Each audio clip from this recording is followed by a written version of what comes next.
Welcome to Man Does Tech, where I solve the problems you didn't even know you had. In this video, I will show how to replace windshield wipers Nissan Juke Easy method. Start by confirming blade sizes and style for your Juke's model.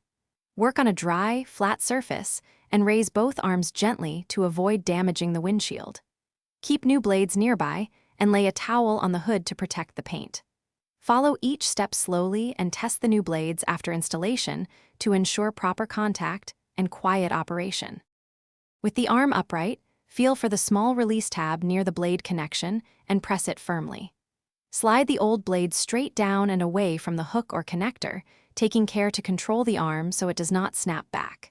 If the blade sticks, wiggle slightly while keeping pressure on the tab until it frees. Set the old blade aside and inspect the arm for any corrosion or bent components before fitting the new piece. Match the new blade's connector to the arm type and slide it up into the hook until you hear a secure click.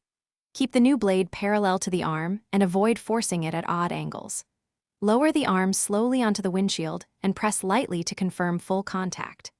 After both blades are installed, run the wipers at low speed with washer fluid to inspect for streaks and adjust if necessary for smooth, quiet operation. Thanks for watching. If you found this helpful, don't forget to like and subscribe.